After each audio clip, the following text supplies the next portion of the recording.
এই পৃথিবীতে প্রতি মুহূর্তে ঘটে চলেছে নানান ঘটনা, আর বিশ্বের নানান প্রান্তে থাকা নানান ঘটনা নিয়েই আজকের বিশ্ব বুলেটিন। পেরিয়ে গিয়েছে গোটা 2 দশক, কিন্তু পৃথিবী থেকে জঙ্গি কার্যকলাপকে সম্পূর্ণ মুছে দিতে ব্যর্থ হয়েছে মানুষ। অনেকেই মনে করেছেন সেই ভয়ানক দিনটার কথা, যা মনে পড়লে হাড় হিম হয়ে যায়। কাবুল দখলের পর অত্যাচারী তালিবান নির্বিচারে গুলি চালিয়েছে মানুষের উপর, যার তীব্র নিন্দা করেছে বিশ্বের এক বিশেষ সংঘ। অন্যদিকে তালিবান সরকারকে বহু দেশ মান্যতা দিলেও বিশ্বের একটি বিশেষ দেশের গলায় শোনা গেল অন্য সুর। আফগানিস্তানের নানান খুঁটিনাটি খবর নিয়েই আজকের নিউজ ডিকোডেড। প্রচণ্ড আওয়াজে আমার মাথা ঘুরে গেল, আমার গোটা গায়ে আগুন। এই অবস্থায় আমি রাস্তায় চলে আসি। অজ্ঞান হওয়ার আগে বুঝতে পারছিলাম দমকল কর্মীরা আমার গায়ে জল দিয়ে আগুন নেভানোর চেষ্টা করছেন। খানিকক্ষণের জন্য অজ্ঞান হয়ে গিয়েছিলাম। জ্ঞান ফিরতে অনুভব করলাম গোটা শরীর জ্বলে যাচ্ছে। বুঝতে পারলাম আমি পুড়ে গিয়েছি। নিজের অভিজ্ঞতার কথা বলতে গিয়ে ঠিক এমনটাই জানাচ্ছেন 9/11 হামলার এক প্রত্যক্ষদর্শী। গোটা ঘটনায় কেটে গিয়েছে 20 বছর, কিন্তু সেই ভয়াবহ দিনের কথা যেন এখনো ভুলতে পারা যায়নি। জঙ্গি হামলায় প্রাণ হারিয়েছিলেন প্রায় 600 জন। বিমান হামলার পর লণ্ডভণ্ড অবস্থায় অনেকে প্রাণে বাঁচতে 72 তলা থেকে ঝাঁপও মেরেছিলেন। সেদিনের স্মৃতি হাতড়াতে বসলে আজও শিউরে ওঠেন বহু মানুষ। 20 বছর আগের আমেরিকার ওয়ার্ল্ড ট্রেড সেন্টার টুইন টাওয়ারে প্লেন নিয়ে হামলা চালিয়েছিল জঙ্গিরা। স্বজন হারানোর কান্নায় ভেঙে পড়েছিলেন অনেকেই। আর এরপর জঙ্গিদের অত্যাচার থেকে পৃথিবীকে মুক্তি দেওয়ার জন্য উঠে পড়ে লেগেছিলেন তৎকালীন আমেরিকার প্রেসিডেন্ট জর্জ বুশ জুনিয়র। শুরু করেছিলেন মিশন আফগানিস্তান। কিন্তু সাম্প্রতিককালে আমেরিকা তাদের সেনা প্রত্যাহার করে নেওয়ার পর কাবুল দখল করে নিজেদের পায়ের মাটি শক্ত করে আবারও নৃশংস আচরণ দেখাতে শুরু করেছে তারা। জানা যাচ্ছে সাধারণ মানুষকে লক্ষ্য করে গুলিও চালাচ্ছে তারা। তালিবান কাবুল দখল করার পর কাবুলের রাস্তায় শুরু হয়েছে বিক্ষোভ মিছিলের, আর সেই বিক্ষোভ মিছিলে উপস্থিত থাকা সাংবাদিকদের উপর রীতিমতো অত্যাচার চালিয়েছে তালিবান। জানা গিয়েছে আফগানিস্তানের রাজধানী কাবুলের রাস্তায় পাকিস্তান ও ISI বিরোধী মিছিলে গুলি চালানো এবং মিছিলের খবর করতে যাওয়া সাংবাদিকদের আটক করে রীতিমতো মারধর করেছে তালিবানরা, যে ঘটনার তীব্র নিন্দা করেছে রাষ্ট্রপুঞ্জ। শান্তিপূর্ণ মিছিলের উপর তালিবানদের এই বর্বর আগ্রাসনের ঘটনা মানবতার পক্ষে অত্যন্ত ক্ষতিকারক বলেই মন্তব্য করেছে তারা। রাষ্ট্রপুঞ্জের মানবাধিকার কাউন্সিলের হাই কমিশনার রবিনা সমদাসানি একটি বিবৃতিতে বলেন, গত 4 সপ্তাহ ধরে আফগানিস্তানের বিভিন্ন প্রদেশে শান্তিপূর্ণ মিছিলে বল প্রয়োগ করেছে তালিবান। প্রতিবাদীদের ওপর গুলি চালিয়েছে তারা। অধিকারের দাবিতে কাবুলের রাস্তায় মিছিল করছেন আফগান মহিলা পুরুষেরা। মহিলাদের শিক্ষা ও কাজের অধিকারের দাবি তোলেন তারা। সবার মন্তব্য শোনা উচিত। সেই সঙ্গে সংবাদ মাধ্যমের কণ্ঠরোধ করারও চেষ্টা হয়েছে। সাংবাদিকদের মারধর করা হয়েছে।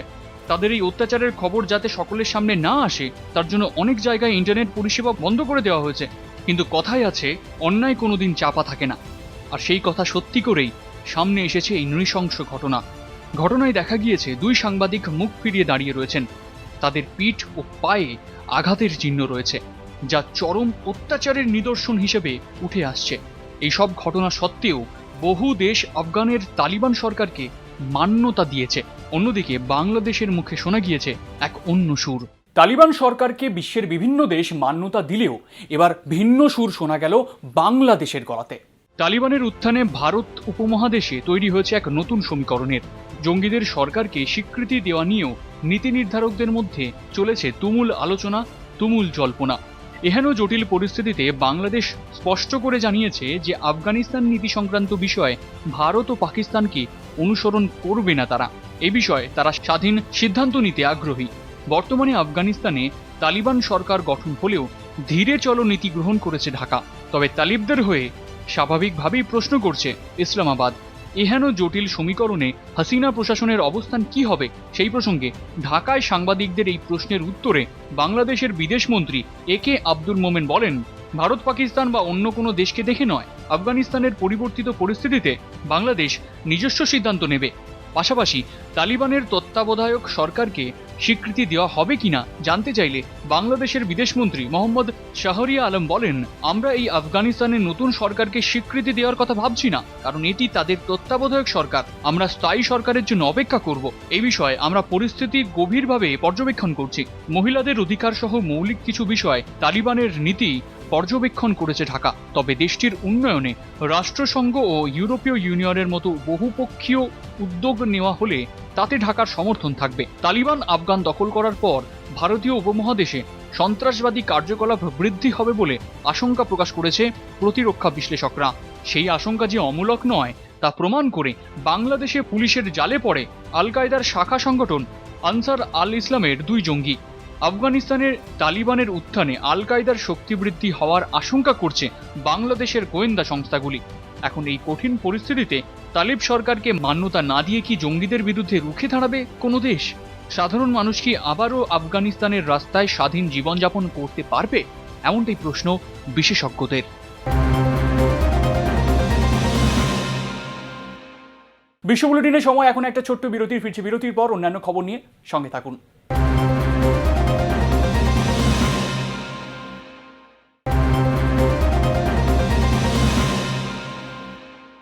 বিশ্ব বুলেটিনে এবার সময় ক্লুজের। প্রথমে অ্যাপেল ডেইলি, আর এবার নেক্সট ডিজিটাল। হংকংয়ে আবারও বন্ধ হতে চলেছে একটি সংবাদ মাধ্যম, যার জেরে উত্তাল গোটা হংকং। স্বশাসিত সংস্থা হংকংয়ে এখন জারি রয়েছে বেজিংয়ের অত্যাচার। প্রদেশটির বিশেষ মর্যাদা কেড়ে নিয়ে গণতন্ত্রের হত্যায় মেতে উঠেছে কমিউনিস্ট দেশটি, আর যার জেরে এবার সমস্যার সম্মুখীন হংকংয়ের বিদ্রোহী সংবাদ মাধ্যম নেক্সট ডিজিটাল। জানা গিয়েছে কাজকর্ম বন্ধ করে রীতিমতো অফিস ভেঙে দিতে চলেছে নেক্সট ডিজিটাল। ইতিমধ্যেই ইস্তফা দিয়ে সংস্থাটির বোর্ড অফ ডিরেক্টরসের অধিকাংশ সদস্যই অফিস ছেড়েছেন। তাদের দাবি, জিনপিংয়ের সরকারের শাসনকালে ব্যবসা করা কার্যত অসম্ভব। এর আগেই নেক্সট ডিজিটালের ব্যাংক অ্যাকাউন্ট ফ্রিজ করেছিল বেজিং। বেশ কয়েক মাস ধরে জেলে রয়েছেন এই সংস্থাটির কর্ণধার তথা গণতন্ত্রকামী ধনকুবের জিমি লাই। ফলত সব মিলিয়ে হংকংয়ে স্বাধীন সংবাদ মাধ্যমের কণ্ঠরোধ করতে চেষ্টার কোনো ত্রুটি রাখছে না বেজিং, এমনটাই দাবি করেছেন হংকংয়ের গণতন্ত্রকামীরা। উল্লেখ্য, গত জুন মাসে বন্ধ হয়ে গিয়েছে হংকংয়ের বিদ্রোহী সংবাদপত্র অ্যাপেল ডেইলি। চীন প্রশাসনের অভিযোগ, হংকংয়ের বিতর্কিত জাতীয় নিরাপত্তা আইন লঙ্ঘন করেছিল অ্যাপেল ডেইলি, যার ফলে জুন মাসেই গ্রেফতার করা হয়েছিল অ্যাপেল ডেইলির মুখ্য সম্পাদক সহ 5 জন শীর্ষ সাংবাদিকদেরও। তবে এখানেই শেষ নয়, এর পাশাপাশি এই সংস্থার সব সম্পত্তিও ফ্রিজ করে দেওয়া হয়েছিল। ফলে কর্মীদের বেতন দেওয়া বা সংস্থা চালানোর মতো ক্ষমতা হারিয়ে ফেলে অ্যাপেল ডেইলি, যার জেরে সম্পূর্ণভাবে বন্ধ হয়ে যায় ওই সংস্থাটি। স্বশাসিত প্রদেশটিতে বিগত কয়েক মাস ধরেই জিমি লাইকে রাষ্ট্রদ্রোহের অভিযোগে বন্দী করে রেখেছে শি জিনপিংয়ের প্রশাসন। প্রসঙ্গত, 2020 সালের জুন মাসে আন্তর্জাতিক মঞ্চের প্রতিবাদ হেলায় উড়িয়ে হংকং নিয়ে বিতর্কিত জাতীয় নিরাপত্তা বিল পাশ করেছিল চীন।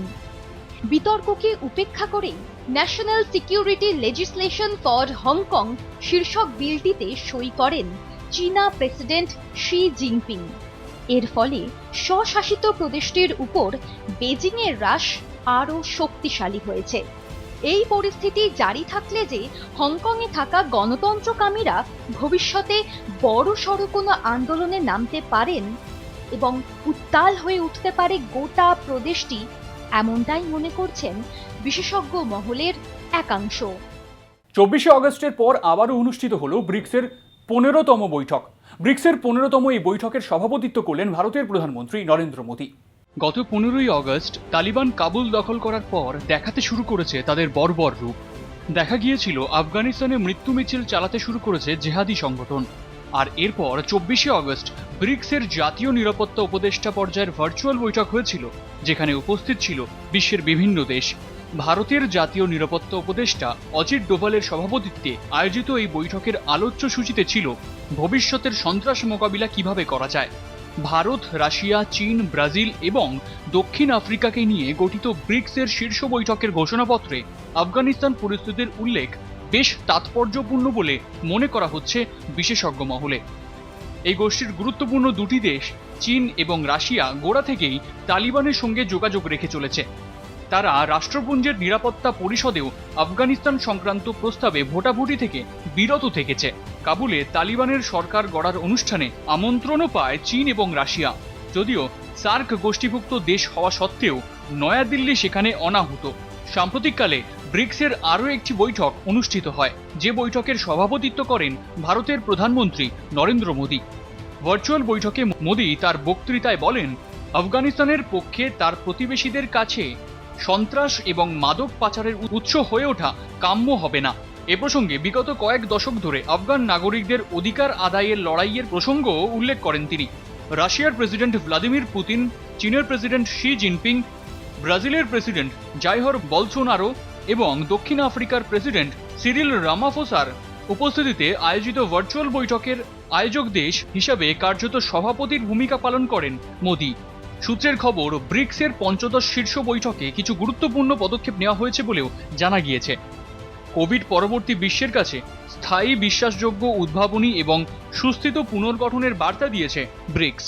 গণতন্ত্র নয়, সবাইকে শরিয়তি আইনই মানতে হবে, এবার এমনটাই সাফ জানিয়ে দিল সদ্য সরকার গঠন করা তালিবান সুপ্রিমো হাইবাতুল্লাহ আখুনজাদা। আর এর ফলে আফগান মেয়েদের অবস্থা যে আরও ভয়ানক হতে চলেছে, এমনটাই মনে করছে বিশেষজ্ঞ মহল। গত মাসে জেহাদিরা কাবুল দখল করার পর শুরু করেছে অত্যাচার। কান পাতলেই সেখানে শোনা যাবে অহরহ গুলির শব্দ। সাধারণ মানুষকে যে তারা মানুষ ভাবছে না, তা তাদের এই ব্যবহারেই স্পষ্ট। সম্পূর্ণভাবে আফগান দখল করার পর নিজেদের সরকার গঠনের দিকে মনোনিবেশ করেছে জঙ্গিরা। আর এরপরেই তারা জানিয়ে দিয়েছে, গণতন্ত্র নয়, আফগানিস্তানে মানুষের জীবন চলবে শরিয়াত আইন মেনে। সরকার গঠনের পর এমনটাই সাফ জানিয়ে দিল তালিবান সুপ্রিমো হাইবাতুল্লাহ আখুনজাদা। ফলে এবার দেশটিতে সংখ্যালঘু ও মহিলাদের পরিমাণ যে কি হতে চলেছে তা স্পষ্টই আন্দাজ করা যাচ্ছে। দীর্ঘ জল্পনার অবশেষে সরকার গঠন করেছে তালিবান।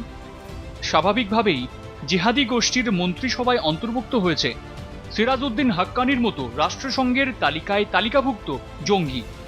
ফলে দেশটি যে আবারও সন্ত্রাসের প্রধান মঞ্চ হয়ে উঠবে, সেই আশঙ্কাই সত্য প্রমাণিত হয়েছে। তবে এই পরিস্থিতিতে কাবুল দখলের পর প্রথমবারের জন্য মুখ খুলেছে তালিবানদের শীর্ষ নেতা হাইবাতুল্লাহ আখুনজাদা। তার বক্তব্যে স্পষ্ট, শরিয়তের আওতায় আন্তর্জাতিক আইন ও চুক্তিগুলিকেই মেনে চলবে তালিবানরা। আর এই আইন মানতে হবে সে দেশের সাধারণ মানুষকেও। সহজ কথায়, ইসলামের দোহাই দিয়েই আন্তর্জাতিক আইন বা চুক্তি কোনোটাই যে মানবে না জেহাদিরা, তা স্পষ্ট।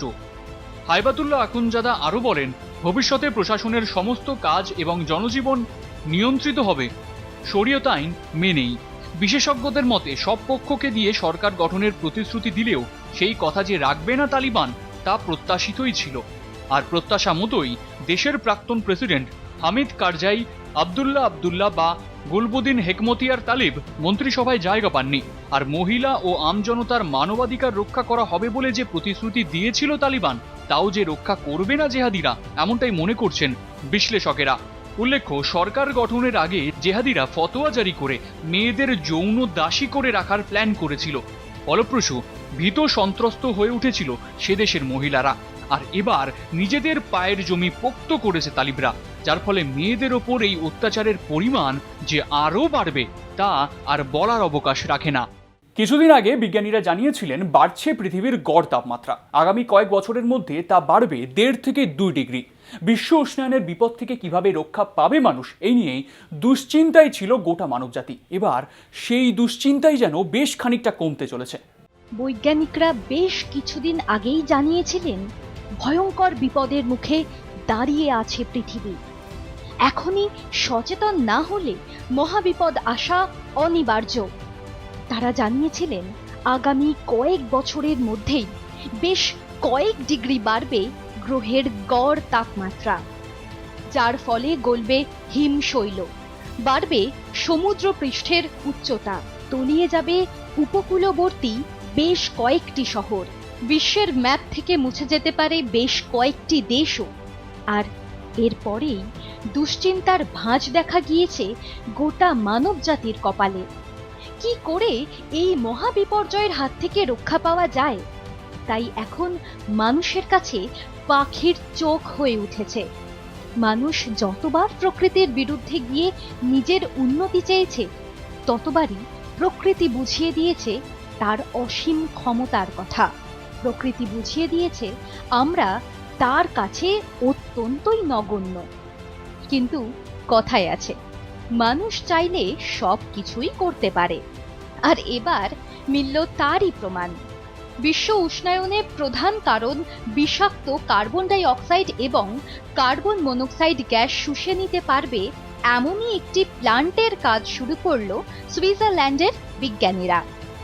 জানা গিয়েছে বাতাস থেকে গড়ল কয়েক লহমায় শুষে নেবে এই কার্বন সাকিং প্ল্যান্ট। বিজ্ঞানীরা এই প্ল্যান্টটির নাম দিয়েছেন ওরকা, আইসল্যান্ডের ভাষায় যার অর্থ শক্তি। আইসল্যান্ডের সংস্থা কার্বোফিক্স এবং সুইস সংস্থা ক্লাইন ওয়ার্কস যৌথভাবে তৈরি করেছে বিশ্বের বৃহত্তম এই কার্বন সাকিং প্ল্যান্ট।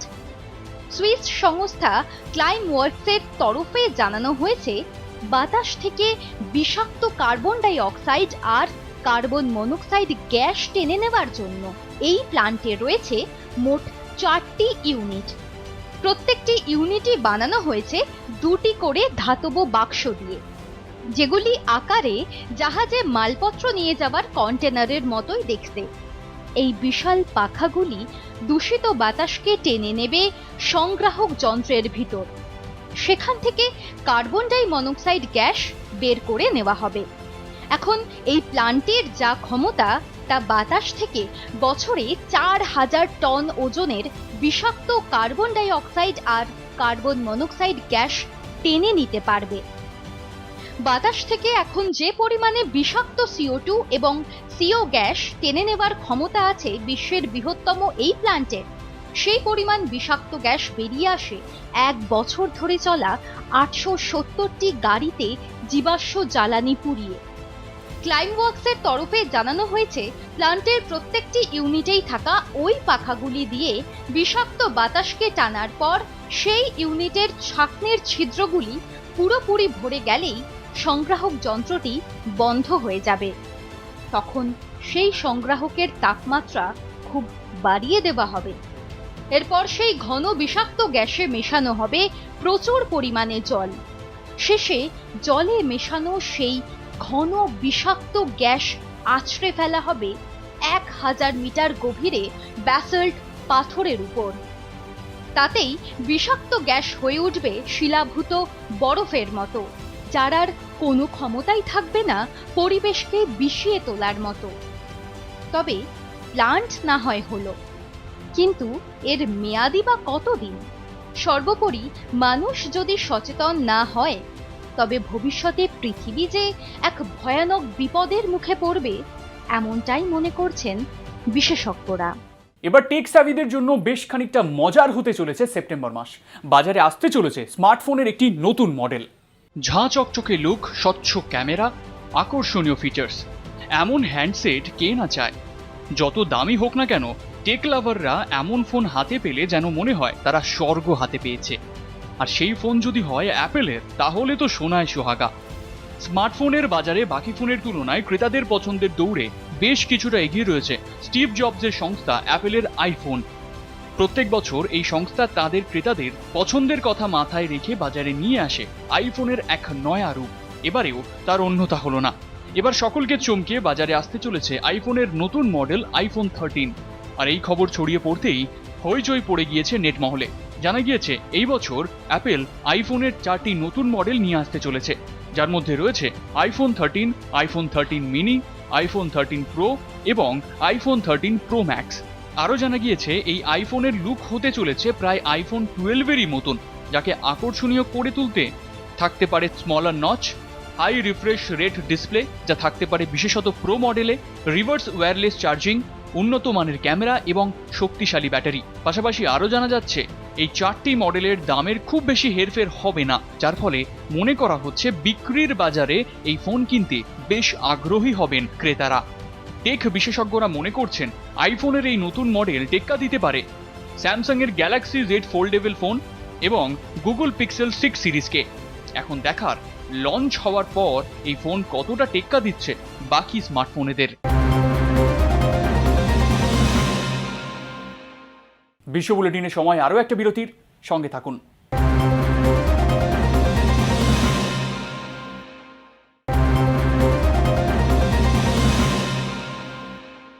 বিগত 1.5 বছরেরও বেশি সময় যেন খুব একটা ভালো যাচ্ছে না পৃথিবীবাসীর, কিন্তু এবার সমস্যা দেখা দিল পৃথিবীর বাইরে।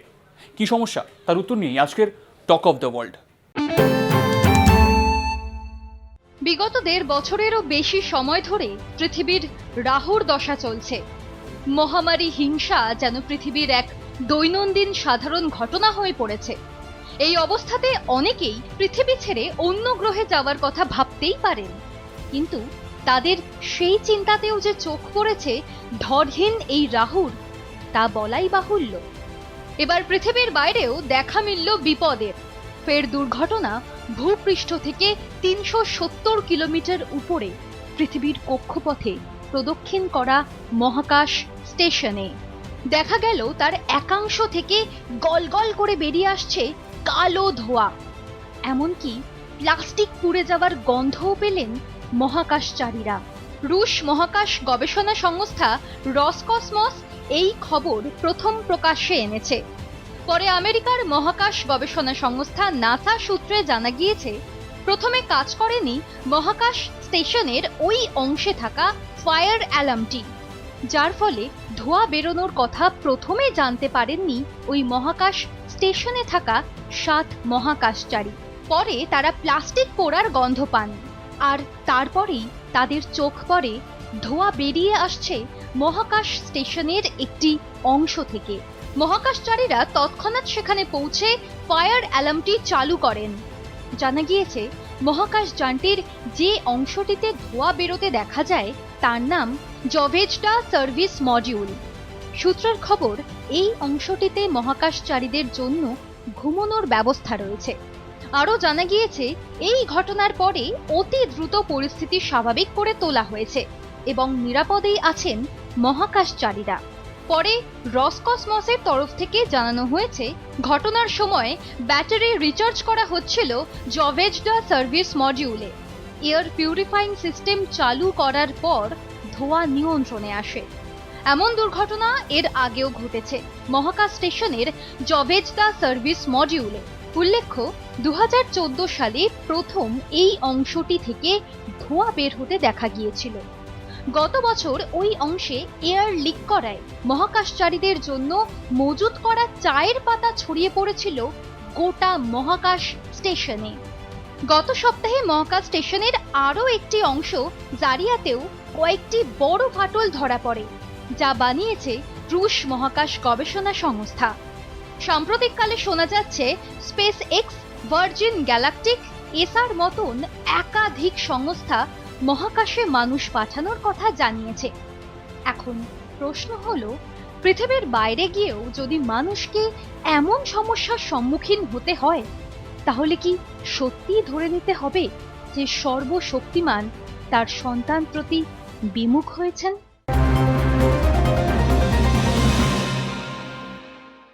আজ 12ই সেপ্টেম্বর। আজ এই দিনেই জন্মগ্রহণ করেছিলেন বাংলা সাহিত্যের এক উজ্জ্বল নক্ষত্র। পাঠককুল তার কাছ থেকে পেয়েছে পথের পাঁচালী, আরণ্যকের মতন একাধিক কালজয়ী উপন্যাস। কে তিনি, তার উত্তর নিয়েই আজকের ডি ডে। আমরা যারা সাহিত্য প্রেমী তারা এই লেখকের লেখার অনুরাগী পাঠক। কখনো কল্পবিজ্ঞান, কখনো ভ্রমণ কাহিনী, কখনো কিশোর পাঠ্য উপন্যাস, আবার কখনো দিনলিপি। তার লেখায় উঠে এসেছে এমনই বৈচিত্র্যময় লেখা। 1894 সালের এই দিনেই জন্মগ্রহণ করেছিলেন বাংলার অত্যন্ত জনপ্রিয় কথা সাহিত্যিক শ্রী বিভূতিভূষণ বন্দ্যোপাধ্যায়। পিতামাতার 5 সন্তানের মধ্যে বিভূতিভূষণ ছিলেন বয়োজ্যেষ্ঠ। ছোটবেলা থেকেই মেধাবী ছাত্র হিসেবে পরিচিত বিভূতিভূষণ খ্যাতির পাহাড় চড়েছিলেন মূলত উপন্যাস এবং ছোট গল্প লিখেই। তার লেখা উপন্যাসগুলির মধ্যে উল্লেখযোগ্য পথের পাঁচালী, আরণ্যক, চাঁদের পাহাড়, আদর্শ, হিন্দু হোটেল, ইছামতি এবং অশনি সংকেতের মতো উপন্যাস। উপন্যাসের পাশাপাশি বিভূতিভূষণ প্রায় 20টি গল্প গ্রন্থ, কয়েকটি কিশোর পাঠ্য উপন্যাস এবং ভ্রমণ কাহিনী ও দিনলিপিও রচনা করেছিলেন। বিভূতিভূষণের লেখা পথের পাঁচালী উপন্যাস অবলম্বনে স্বনামধন্য চলচ্চিত্রকার সত্যজিৎ রায় সিনেমাও পরিচালনা করেছিলেন, যা কালে কালে আন্তর্জাতিক খ্যাতি সম্পন্ন হয়ে ওঠে। এছাড়াও তার লেখা উপন্যাস নিয়ে তৈরি হয়েছে চাঁদের পাহাড়ের মতন চলচ্চিত্র। ইছামতি উপন্যাসের জন্য বিভূতিভূষণ লাভ করেছিলেন মরণোত্তর পশ্চিমবঙ্গের সর্বোচ্চ সাহিত্য পুরস্কার রবীন্দ্র পুরস্কার। সবশেষে তার জন্মদিনে তাকে জানাই অনেক শ্রদ্ধা। বাংলা সাহিত্য তার নানাবিধ অবদানের কথা মনে রাখবে চিরকাল। সর্বোপরি বাংলা সাহিত্যের পাঠককুলের মনে তিনি থেকে যাবেন চিরকাল।